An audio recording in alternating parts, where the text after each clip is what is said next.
Hello everyone.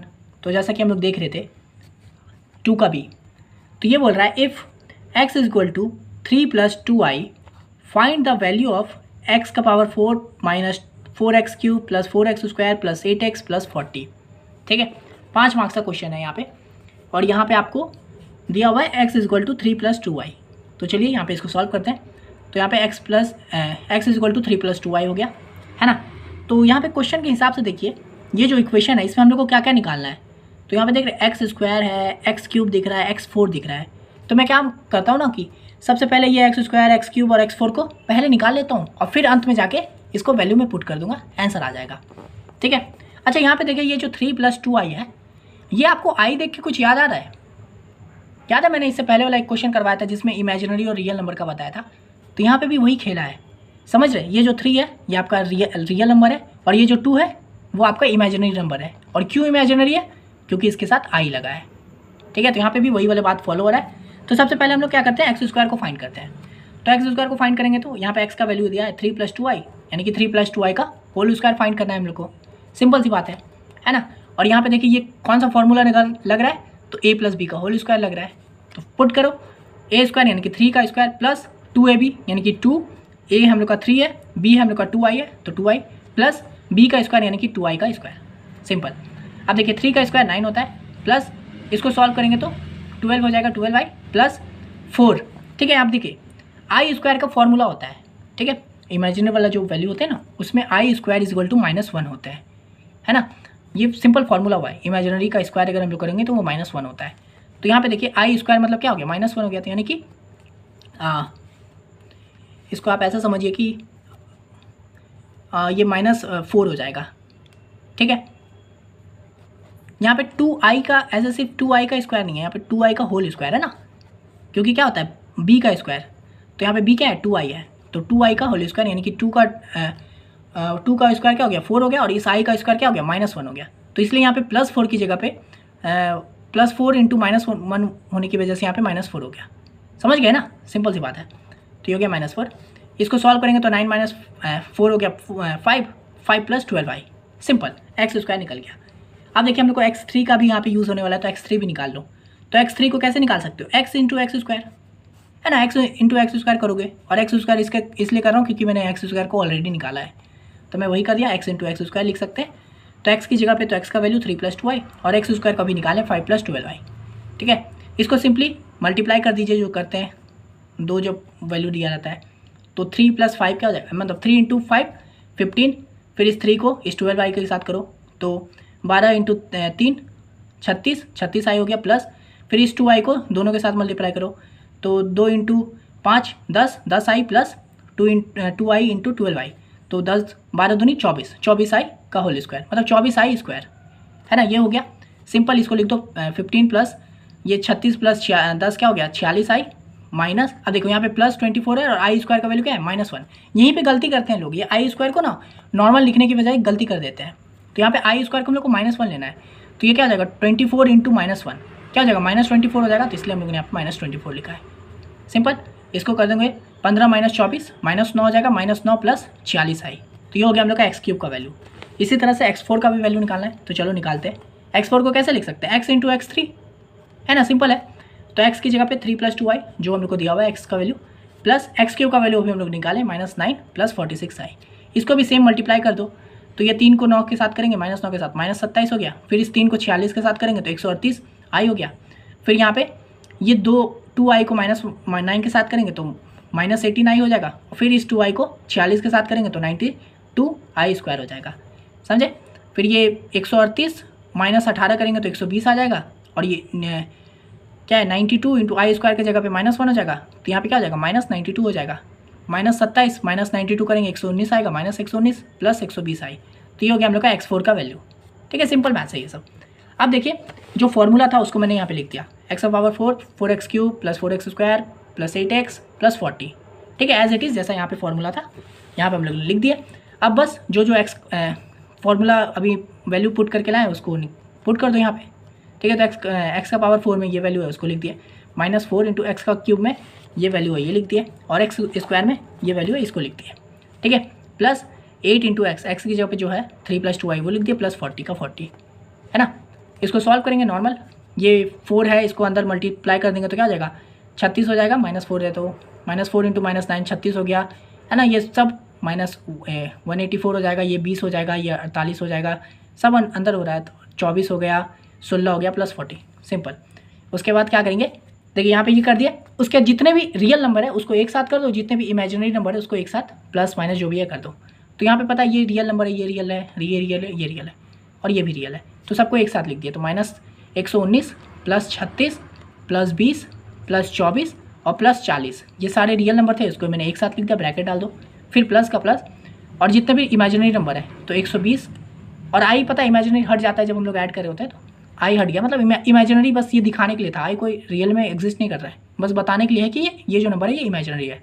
तो 120 -184 +48 +16, ठीक है, और ये हम लोग का सारा आई क्या हो गया बाहर निकल गया, है ना। सबके साथ आई था, उसको मैंने बाहर कॉमन निकाल दिया आई।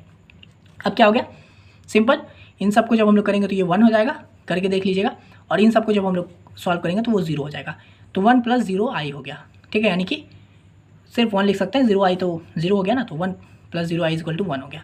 तो ये हम लोगों का फाइनल आंसर हुआ इस क्वेश्चन का, ठीक है। काफ़ी ईजी था, है ना, बस हल्का सा दिमाग लगाना था, हल्का सा इक्वेशन में सॉल्व करना था, सिंपल, समझ गए, बहुत ईजी, फ्री का मार्क्स 5 मार्क्स। अब चलिए हम लोग सी नंबर क्वेश्चन देखते हैं।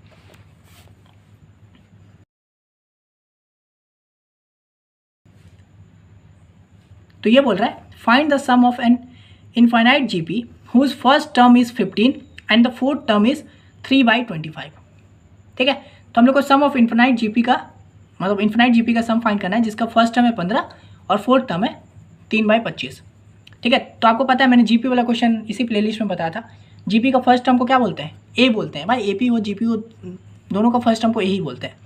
तो ए क्या है हम लोग का 15 है, और यहाँ पे देखिए क्या बोल रहा है फोर्थ टर्म, यानी कि T4 हम लोग का कितना दिया है 3/25 दिया है, ठीक है। तो देखिए T4 है ना, मतलब कि इसको आप सिंपली ऐसे लिख सकते हो कि AR जितना भी पावर मतलब फोर्थ दिया है तो AR का पावर क्यूब, मतलब AR 3 हो गया, समझे। अगर मैं आपको बोलूँगा T25 तो आप इसको ऐसे लिख सकते हो AR का पावर 24, समझे। तो यहाँ पे फोर्थ टर्म दिया हुआ है तो इसलिए AR क्यूब = 3/25 दिया हुआ है ना। इसको नॉर्मल सॉल्व करेंगे तो A का वैल्यू क्या है 15 है, तो 15 यहाँ पे पुट कर दो, 15 R³ = 3/25, यहाँ पे 15 मल्टीप्लाई में इधर आके डिवाइड में हो जाएगा, तो 3/25, और ये भी डिवाइड में हो गया तो यहाँ पे मल्टीप्लाई में आ गया 15, तो 3 से 15 5 बार में कट गया, तो R³ क्या हो गया 5 × 25 कितना हो जाएगा 125, 1/125 हो गया।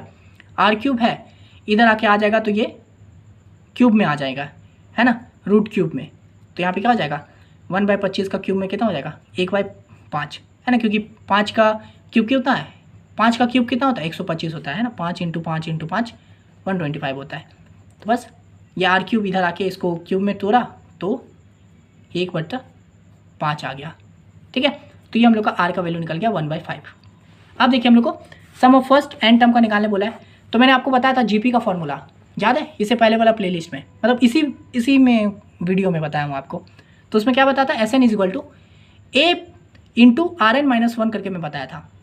तो देखिए यहीं पे इससे आपको एक बात पता चल गया कि जीपी का SN का फॉर्मूला 2 तरह से होता है, ऐसे भी और ऐसे भी, दोनों सही है, बिल्कुल ये कंफ्यूज नहीं होना कि मैं ये लिख रहा हूँ तो ये वाला सही था ये गलत है, बिल्कुल नहीं, दोनों का दोनों सेम सही है, समझे। इसमें आप ऐसा समझ सकते हो कि लाइक सॉल्व करने में जिसमें आसानी रहे, जैसे यहाँ पे 1 है, ठीक है, और R का वैल्यू अगर 1 से कम आ रहा है ना, लाइक यहाँ पे 1/5 है ना, तो ये तो 1 से कम है, तो इसलिए ये वाला फॉर्मूला यूज़ कर रहा हूँ ताकि माइनस करने में ईजी पड़े। मैं ये वाला फॉर्मूला में भी पुट करके आंसर ला सकता हूँ, सेम ही आंसर आएगा, समझ गए। आप इसमें कीजिएगा, अभी मैं इसमें कर रहा हूँ। तो A का वैल्यू क्या है 15 है 1, R का वैल्यू क्या निकाले 1/5, तो 1/5, और N का वैल्यू तो भाई हम लोग को निकालना ही है ना, सम ऑफ इनफाइनाइट जीपी, तो N का वैल्यू हम लोग को नहीं पता है, तो N का वैल्यू N ही रह गया, डिवाइडेड बाय 1 - R, तो 1 - 1/5। इसको सॉल्व किए तो क्या हो गया सिंपल, इसको मैंने बस ये वाला नीचे वाला पार्ट को सॉल्व कर दिया हूँ, तो ये आ गया है 4/5, है ना। और फिर मैं इन सबको इसको सॉल्व किया हूँ, तो देखिए ये क्या है 15/4/5 है, तो इसको आप समझ सकते हो कि ये कैसे है, इसको आप ऐसे लिख सकते हैं 15/1 डिवाइडेड बाई 4/5, और आपको पता है अगर मैं इसको ऊपर उठाऊँ ये वाला पावर इसको ऊपर लेके जाऊँ तो क्या हो जाएगा 15/1, और ये 4/5 जो है वो 5/4 हो जाएगा, ये बेसिक मैथ है। तो 15/5 कितना 125 4, तो वही लिखा, सॉरी 75 होगा ना, 15/5 70, 15 × 5 75/4, तो वही लिखा हूँ 75/4, और ये अंदर का वैल्यू एज इट इज़ 1 - 1/5 का पावर n। समझ गए? तो ये हो गया हम लोग का final answer sum of infinity. तो एस ऑफ इन्फिनिटी कैसे निकलेगा, आप देखिए ऐसे लिख सकते हो डायरेक्ट, या फिर आप सम ऑफ इन्फिनिटी को ऐसे भी लिख सकते हो। एस इन्फिनिटी का फॉर्मूला होता है सिंपल, जीपी में इन्फिनिटी अगर निकालना है तो एस इन्फिनिटी का फॉर्मूला होता है a/1 - r। ठीक है, तो a/1 - r ये फॉर्मूला होता है, सिंपल याद कर लीजिए। तो यहाँ पे a का वैल्यू क्या है 15 माइनस मतलब डिवाइड 1 - r का वैल्यू क्या है 1/5। ठीक है, तो इसको सॉल्व करोगे तो क्या हो गया 75/4 यानी कि 18.75। तो आप ये भी लिख सकते हो और यहाँ पे ऐसे आके भी छोड़ सकते हो, ये भी दोनों तरीका है। तो sum of first N term अगर आपको निकालना है तो आप ऐसे निकाल सकते हो, और अगर आपको बोल दे सम ऑफ इन्फिनिटी तो आप इसको डायरेक्ट निकाल सकते हो। ठीक है, तो यहाँ पे आपको क्या बोला था, सम ऑफ एन इन्फिनिटी निकालने बोला था। तो ये जो मैंने पार्ट किया है ये क्या है, एक्स्ट्रा है, ये इस क्वेश्चन के हिसाब से तो नहीं है भाई। हाँ, अगर आपको बोलता है सम ऑफ फर्स्ट एन टर्म निकालो तो आप इतना निकालते, ये फाइनल आपका आंसर होता। बट यहाँ पे तो भाई आपको बोला इन्फिनिटी का निकालने, तो इन्फिनिटी का डायरेक्ट फॉर्मूला होता है S infinity is equal to a/1 - r। समझे? तो यहाँ पे इस क्वेश्चन के हिसाब से ये होगा आपका फाइनल आंसर। ये वाला पार्ट जो है ये आपका एक्स्ट्रा है। ठीक है, ये जो सम ऑफ फर्स्ट एन टर्म निकाला हूँ, तो आप समझ गए होंगे, है ना। दोनों तरह का मैं बता दिया हूँ, क्योंकि अगर मान लीजिए यहाँ पे पूछ लेता सम ऑफ एन टर्म निकालो जिसका फर्स्ट टर्म ये है और ये है, तो आप ये निकाल के आंसर कर देते। यहाँ पे इन्फिनिटी है तो ये हो गया आपका आंसर। ठीक है, तो ये था क्वेश्चन नंबर सी। अब चलिए हम लोग देख लेते हैं 2 का डी नंबर क्वेश्चन।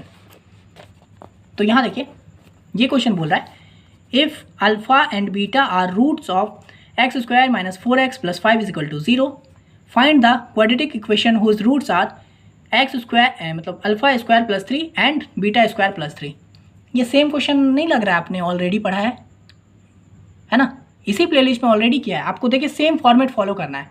यहाँ पे आपका क्या बदल गया है, बस ये इक्वेशन बदल दिया है, और वहाँ पे रूट क्या था, अल्फा स्क्वायर और बीटा स्क्वायर था ना, यहाँ पे अल्फा स्क्वायर + 3 कर दिया, बीटा स्क्वायर + 3 कर दिया, लेकिन फॉर्मेट सेम टू सेम रहेगा। चलिए करते हैं। पहले तो जो इक्वेशन, अब खुद से ट्राई कीजिए ना ये क्वेश्चन को करने का, देखिए सेम फॉर्मेट फॉलो होगा जो आपने इससे इसी प्लेलिस्ट में किया था ना, रूट वाला सेम बस होगा, बस कैलकुलेशन बदलने वाली है। करके देखिए, सेम तरह फॉलो कीजिए, आपका प्रैक्टिस भी हो जाएगा। पर यहाँ पे चलिए मैं बताता हूँ। तो ये जो मैंने इक्वेशन है उसको एज इट इज़ लिख दिया, इसको मैंने इक्वेट कर दिया जो नॉर्मल होता है ax² + bx + c। ठीक है, तो यहाँ से a का वैल्यू क्या है, यहाँ पे x² के साथ कुछ नहीं है मतलब 1 है, तो a का वैल्यू आ गया 1, b का वैल्यू क्या है -4, और c का वैल्यू क्या है 5 आया है। ठीक है, बेसिक।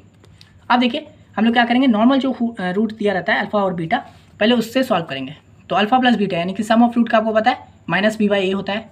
ठीक है, अच्छा ये चीज़ अगर आप नहीं समझ पा रहे हो तो ये ऑलरेडी प्लेलिस्ट में होते आ रहा है, समझे। अगर आप प्लेलिस्ट फॉलो करते हो तो ये धड़ल्ले से समझोगे। तो ये -b/a, b का वैल्यू क्या है -4 है, तो -4/1 माइनस कर दिया, b का वैल्यू आ गया, मतलब अल्फा + बीटा का वैल्यू आ गया 4, और अल्फा × बीटा यानी प्रोडक्ट ऑफ रूट क्या है, तो c/a होता है, तो c का वैल्यू क्या है 5, a का वैल्यू 1, तो यहाँ पे प्रोडक्ट का आ गया 5। ठीक है, अब हम लोग को किसका निकालना है कि हुज रूट्स आर ये, अगर रूट ये दिया रहेगा तो क्या होगा, तो सेम अल्फा मतलब क्या है सम ऑफ रूट, यानी कि इसका प्लस इसका ऐड कर दो, तो सम ऑफ रूट क्या हो गया alpha square + 3 plus beta square + 3, दोनों को ऐड कर दो। जैसे यहाँ पे अल्फा और बीटा ऐड कर रहे थे, यहाँ पे अब बस रूट बदल गया है, ये दोनों रूट हो गया है, तो इसको ऐड करना है। तो कर दिए अल्फा स्क्वायर + 3 बीटा स्क्वायर + 3, इसको करेंगे तो क्या आ जाएगा, simple alpha square + beta square और 3 + 3 6, सिंपल मैंने ब्रैकेट को हटा दिया है, तो नंबर क्या हो गया अल्फा स्क्वायर बीटा स्क्वायर और 3 + 3 6 हो गया, है ना। इसको आप ऐसे लिख सकते हो, यहाँ पे मैंने याद है बताया था अल्फा स्क्वायर + बीटा स्क्वायर को आप इस तरह से लिख सकते हो, अल्फा + बीटा का होल स्क्वायर -2 अल्फा बीटा, है ना, बताया था इसको। और मैंने बोला था उस तरह सॉल्व भी करने के लिए, इसको इक्वेट करके देखिए कि आप इसको ला पा रहे हो कि नहीं, है ना। तो ये चीज़ आपने कर लिया होगा, मैं मान के चलता हूँ, ईजी है, कोई हार्ड चीज़ नहीं है, तो आपने ये चीज़ प्रूव कर लिया होगा कि कैसे आया ये चीज़। तो मैंने बस वही किया, अल्फा स्क्वायर + बीटा स्क्वायर की जगह पे ये चीज़ पुट किया, अल्फा + बीटा का होल स्क्वायर -2 अल्फा बीटा + 6 का 6, है ना। और फिर अल्फा + बीटा का वैल्यू क्या है, तो अल्फा + बीटा का वैल्यू 4 निकला है, तो 4 का स्क्वायर -2, और अल्फा × बीटा का वैल्यू है 5, तो -2 × 5 हो गया +6, सॉल्व किया तो 16 -10 + 6, तो ये क्या हो गया 6 + 6 12 हो गया हम लोग का आंसर सम ऑफ रूट का। ठीक है, इसी तरह से प्रोडक्ट ऑफ रूट भी फाइंड करना है, यानी कि α² + 3 इंटू β² + 3 दोनों का जो रूट है उसका सिंपल मल्टीप्लाई करना है ना। तो इसको भी करेंगे तो क्या हो जाएगा, यहाँ पे देखिए सिंपल वो जो दोनों के साथ मल्टीप्लाई करते हैं ना वो करना है। तो α² + β², पहले इसको इन दोनों के साथ करो तो α² + β² हो गया, फिर α² + 3 यानी कि 3α² हो गया, फिर इस 3 को दोनों के साथ कर दो तो 3β² हो जाएगा और 3 × 3 9 हो जाएगा, है ना। फिर उसके बाद ये सेम रहेगा और यहाँ पे इन दोनों में 3 कॉमन है तो 3 को बाहर निकाल दिए और α² + β² हो गया, +9 का 9 रह गया, है ना। ये α² और β² है, इसको आप सिंपली लिख सकते हो α β², है ना, मतलब दोनों को एक साथ करके पावर में कर दो 2 को, है ना। और यहाँ पे α² + β², तो ये यहाँ पे देख रहे हैं ना α² + β² जब हम लोग ये पार्ट किए तो यहाँ पे जब α² + β² आया था तो ये पार्ट लिखे थे, तो इस पूरे पार्ट को जब हम लोग सॉल्व किए तो क्या आया 6 आया, तो बस इसलिए यहाँ पे हम लोगों ने डायरेक्ट 6 लिख दिया, है ना। आप चाहो तो यहाँ पे भी वापस से इसको इस फॉर्मेट में लिखो, है ना, जो बताए थे α + β का होल स्क्वायर - 2α β, वो करके वैल्यू पुट करो। बट यहाँ पे हम लोगों ने ऑलरेडी किया था इस पार्ट को सॉल्व, जिससे हम लोग का ये चीज़ बना है, तो इसलिए हम लोग यहाँ पे डायरेक्ट 6 लिख दिया, +9 का 9 सॉल्व कीजिए।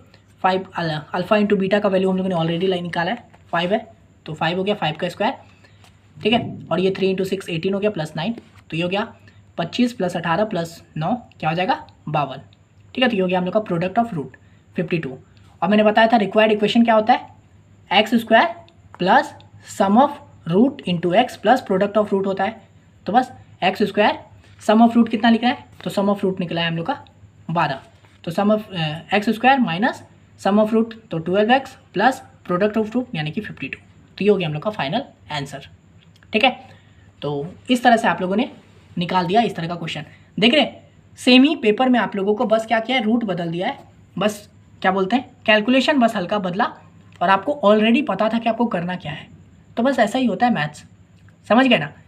तो और देखिए यहाँ पे प्रैक्टिस भी आपका हो गया है, आप जैसे प्रीवियस में और करने चाहोगे ना तो आपको और अच्छे से प्रैक्टिस होते जाएगा। तो इसलिए एकदम बढ़िया से कीजिए, सब कुछ बहुत ईजी है, सब आराम से हो जाएगा। इस वीडियो के लिए इतना ही, मिलते हैं नेक्स्ट वीडियो में, तब तक के लिए बाय।